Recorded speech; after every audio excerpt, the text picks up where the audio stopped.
Magandang gabi po, Luzon, Visayas at Mindanao.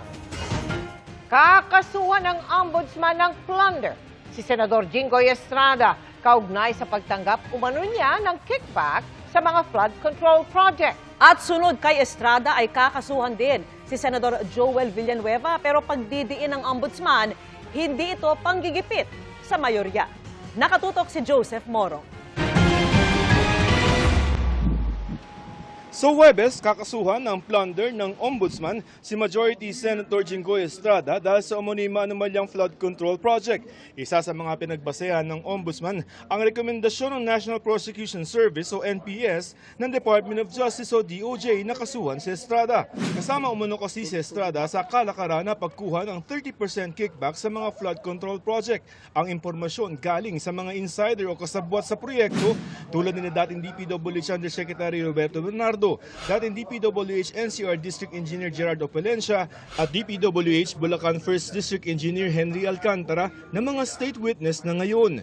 Pirma na lamang ni Ombudsman Jesus Crispin Rimulya ang hinihintay para maisampa ang kaso sa Sandigan Bayan. Yung hinog na, pinulido lang namin, kaya inabot pa ng mahigit sa linggo na pinag-aaralan. Kung maihahain ng Ombudsman sa Sandigan Bayan ang kaso laban kay Senador Jinggoy Estrada sa Huwebes, susunod na ang proseso ng paglalabas ng arrest warrant laban sa kanya. Ayon kay Estrada, ikukonsulta niya sa mga abogado ang mga reklamo. Well, if this is the price that I have to pay for standing on my own principles and what I believe in, so be it. Puliti ka pa sa tingin mo, sir? Your guess is as good as mine. Tumanggi siya magkomento ng tanungin kung itinuturing niya bang panggigipit ang inihahandang kaso. No comment. Basta ang alam ko, sabi na LBRMO, wala akong insertion. Katulad ng sinasabi nila, yung first Blue Ribbon Hearing Committee, or yung binulgar ni Bryce Fernandez sa House na meron ako insertion.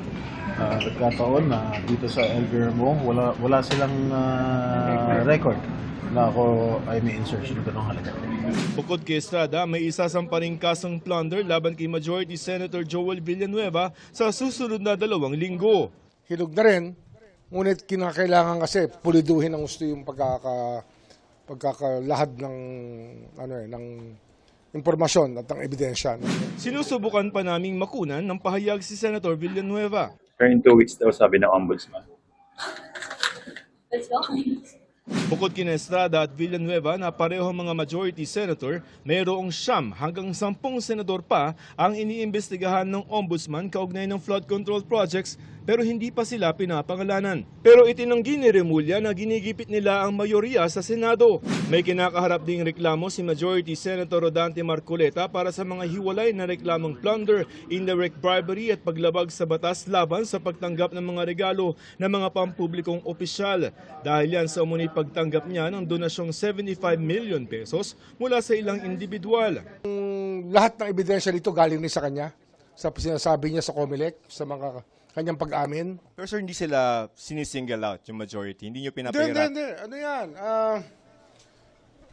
Ang trabaho ng Ombudsman, lahat eh. Iniimbestigahan din si dating Senate President Francis Chis Escudero kasama ang ilang mga kongresista tulad ni dating House Speaker Martin Romualdez. Ito ay kaugnay ng malawakang kaso na binubuo ng Ombudsman kaugnay ng iligal na proseso sa 2024 at 2025 national budget. Partikular ang pagpasok umano ng mga flood control budget sa small committee. Pero pinahihirapan umano sila ng Committee on Appropriations. Pinapasampina namin yung records sa small committee at the Committee on Appropriations at ayaw nila ibigay. Ang hinahanap mo rito, yung amendments na wala man sa record na Okay.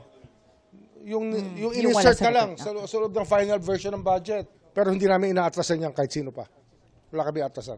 Wala pang tugon dyan si House Committee on Appropriations Chair Micaela Swansing. Joseph Morong, Nakatutok 24 Oras.